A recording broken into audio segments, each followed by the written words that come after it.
What is the best time of day to have a concussion evaluation performed? I'm Dr. Z. I'm known as the brain guy.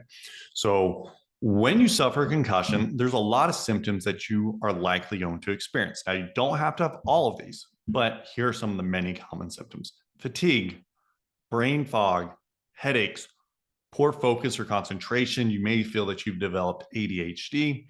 You may have some dizziness. You may have some blurry vision, especially, you may be like, man, I need to get my eyes checked again. These just feel off.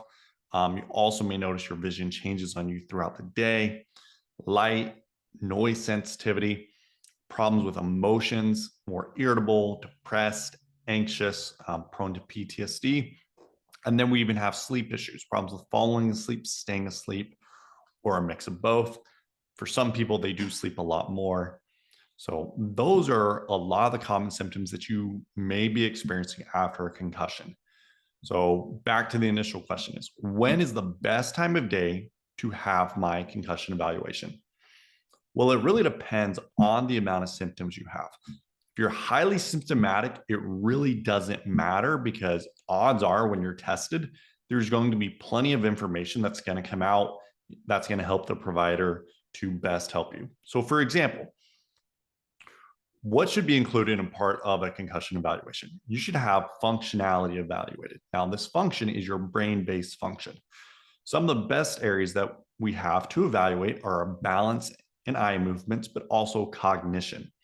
So we want to say, how do you perform with that? Now, just so you're aware, to work through a proper concussion evaluation, including time to detail your past history with things you brought into the concussion, this is really going to take about an hour and 45 minutes at the minimum. If you're doing computerized cognitive assessments and other things, it may actually take up to 2.5 hours to really work through this. So if you're having a very brief evaluation, um, it's not going to be as valuable. So don't look for the shortest evaluation because it's really about having a detailed assessment to best help you get a game plan to get your health back. So, which brings us to the next part with getting your health back, right? So, as I've helped people recover from their concussions, and they're like, well, during the morning, I'm good actually. I feel really good. I'm sharp. I'm crisp. I've got my words. I don't have to search for them. My concentration's good. But towards the end of the day is when I start having issues. Now, if I test these individuals in the morning and I see how well they do, a lot of them actually do really well on their testing. Their eye movements look good, their balance looks good. And so, what I want to know is great, that testing looks good in the morning, but how does it look later in the day when you start fatiguing and you start getting symptoms? You're typically going to see one of a couple things. Now, one you're going to see is they're still going to perform well even later in the day when they get tired, and that's okay. Number two is they are going to start falling apart and having issues. So before I dive into that a little bit more, I want you to think about sports, right? Maybe if you don't think about sports, think about band and just playing instruments. It's easy to be good at something when you are well rested. But the longer you go into a game or the longer you go into a band concert, the more likely you are to see weaknesses coming out, right?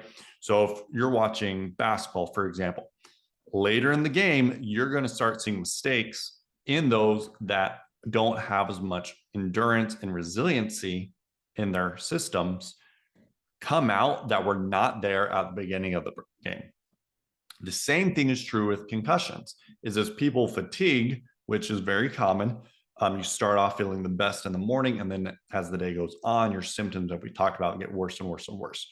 Now, when people are almost through with getting better, they're really not getting any symptoms till 3 or 4 p.m.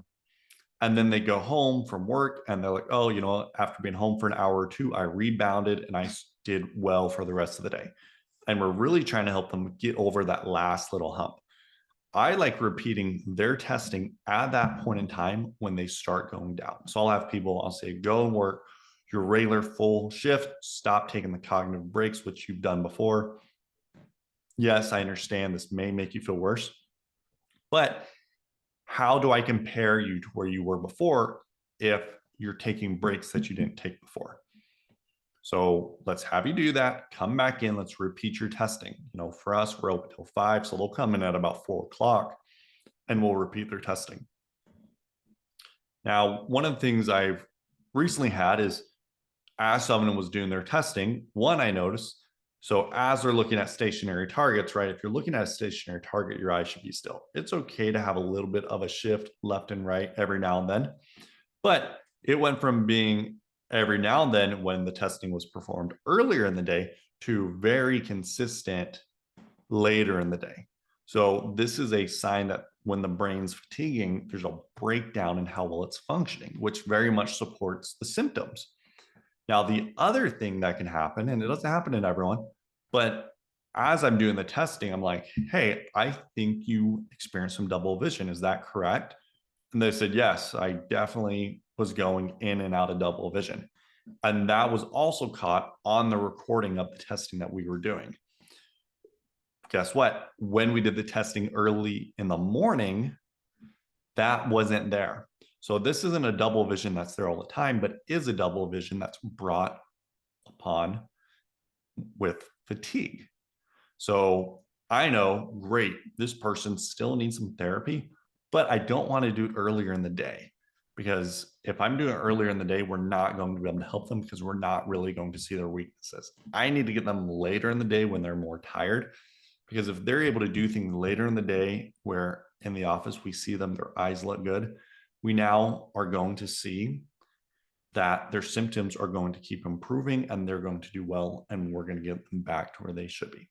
So hope that answered the question of when is the best time to get concussion testing. If you've got a lot of symptoms, it doesn't really matter. Just know that a real concussion test is going to make you tired when you're highly symptomatic. But when you're trying to get through the finish line, having testing performed later in the day is usually going to be more beneficial than doing it in the morning when you feel fresh, because there are weaknesses that we will see come out when you're tired that will not come out when you're well rested. I hope you found this information useful. Comment and let me know what you thought. Are there other videos that you would like me to make? And are there questions you have? Until next time, this is Dr. Z.